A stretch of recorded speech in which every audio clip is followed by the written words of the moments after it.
Today, I'm so excited for no reason. I just want to play the Alapin-Diemer Gambit against some super strong opponents on leeches. For those of you who don't know what I'm talking about, I'm talking about this opening which begins as follows, where you play pawn to e4 immediately. And usually black takes with a d pawn, after which you go bishop g5. One little trap I love in this line is where we win the light squared bishop after queen a2. For example, bishop a5, black plays in an effort to hold on to their extra pawn, but you can just go queen e2. In fact, not queen e2 immediately. This is one mistake I am making of late. There's a very sneaky move combination in this position. You first of all want to take the knight so that after pawn takes, now you play queen e2. And the point is you just want to invite the move bishop b4 so that you can go queen b5 check, and this wins the last squared bishop instantly. Even after knight c6, you just take. So oversimplify the position first before playing queen e2. You want to take that knight immediately. You see bishop f5, but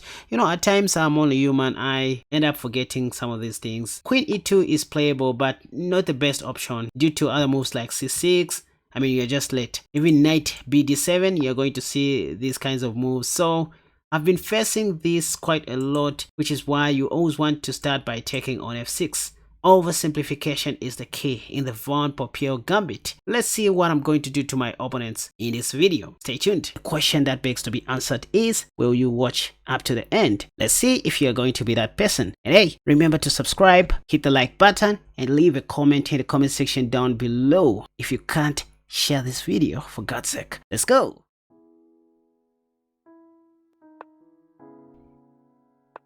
Hopefully we're going to see the Alapin-Diemer Gambit again. Now hold on. In this position, if you play pawn to f3, that becomes the Blackmar-Diemer, no more variation. If black takes, that becomes the Blackmar-Diemer Gambit accepted. But if you play bishop g5, my favorite move, this becomes the Popiel Gambit. Now you can play queen e2 in this position. And black needs to be very careful.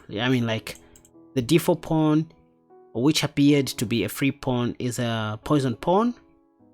Here you can just go queen b5 check, ready to capture on b7 next. I guess the game is going to end very quickly from here.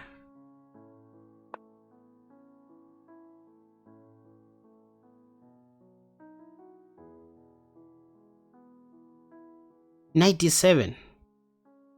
My opponent just hanged their last squared bishop. And this is only move number 7. Anyway, forgot to mention that I'm playing against a 2472 rated player, almost 2500 by rating, knight e2. And these are the moves that they play most of the times. Knight e2 also attacks the queen, so black needs to do something about this.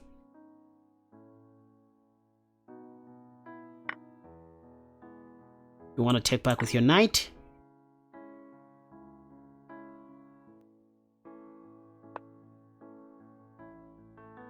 Oversimplifying the game. I'm up a piece, so I have no stress. I don't have to stress, rather. I'm going to take on, wait a second, queen b6. Now take on d5. Black can't even castle due to queen takes. What a mess. And look at this bishop. I give you 5 seconds to find mate in 1. The time starts now.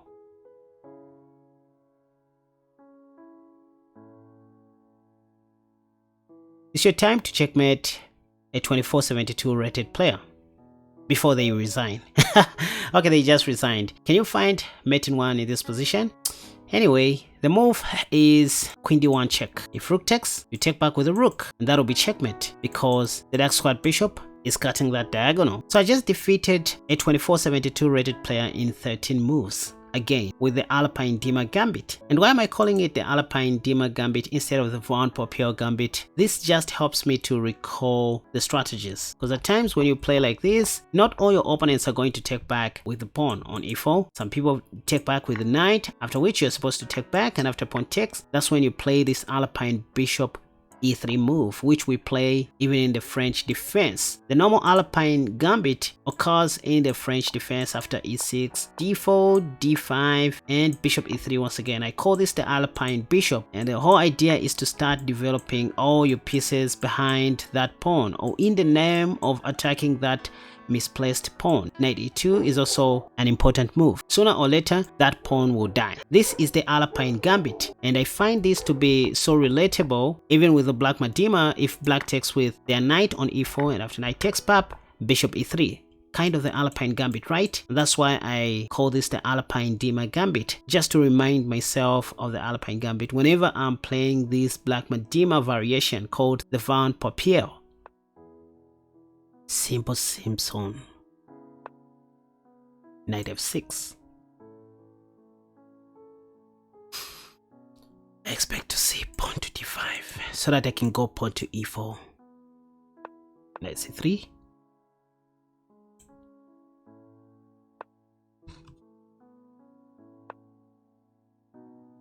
Oh wait. Bishop g5. This is going to end very quickly. Watch this, you guys. This is a very common trap in the Perk defense band variation, which most people don't seem to know by now.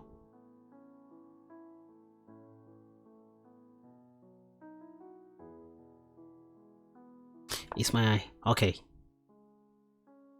I guess you already know what was going to happen after pawn takes. I was going to checkmate my opponent very quickly. I've covered this line many times on YouTube, so feel free to browse through my channel.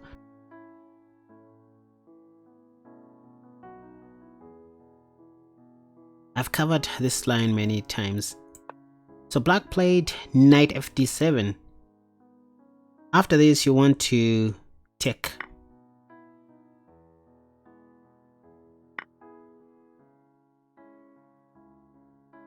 There's a line where knight d5 works, but not in this position because black has queen a5 and I will lose one of these pieces. Let me just play queen d2, humble my nerves. The plan is to go bishop h6.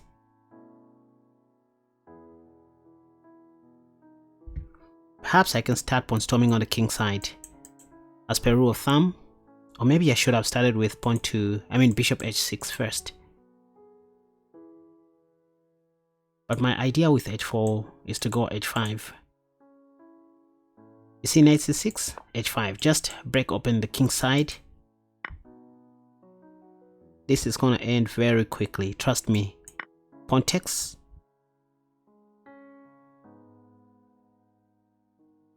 This is only the 10th move of the game and I'm already shining. F takes, now bishop c4. Forgot to mention that I'm playing against a 2483 rated player. My opponent just hung their queen on move number 12. Okay, so this is technically over. My opponent is just, wasting my time. Rook f8, just castle long, attacking the knight and indirectly attacking that. So you can see they are just making desperado moves. The game is already over. Done and dusted. 15 moves. Bishop takes with check. King h8. And now queen takes g6. Knight f6. Free knight. I won't get tired of winning black's pieces. This is what I do to such people.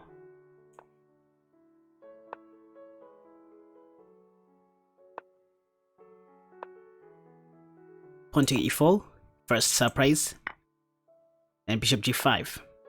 So we are going to see the Alapin-Diemer Gambit.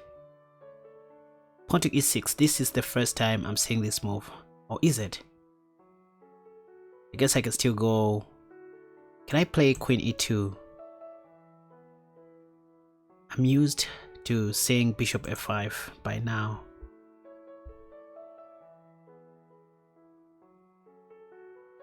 I guess we are not going to see my favorite trap.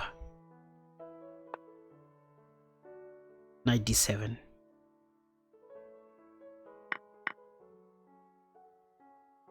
Knight f3.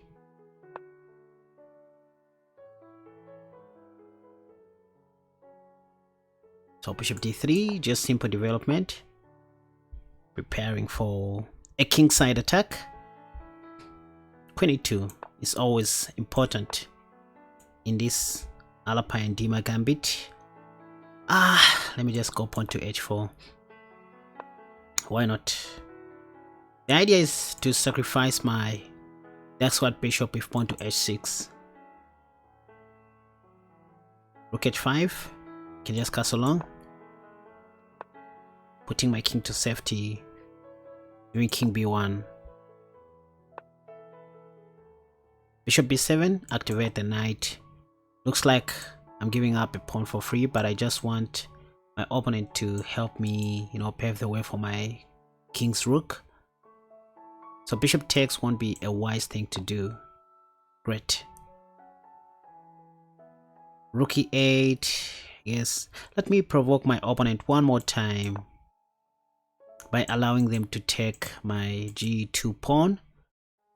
Once again, bishop takes g2 won't be the wisest thing my opponent can do in this position due to rook g3. One thing I love about this so-called Alapin-Diemer Gambit is that oftentimes I tend to have flexibility in the middle game, and the plan is very clear. If you think about it, it's very easy to play this gambit. g6, I guess I can go h5. There's some tactics in this position. In fact, I can even sacrifice my queen. I can't wait to see this, you guys. I wanted to sacrifice my queen and checkmate black in style, but I guess we won't see that. Take the knight and take the bishop. And what else? Attack here. Take on g6. Oversimplifying the game, if you think about it. Now rook h1. Maybe I'll have some back rank threats on that side of the board.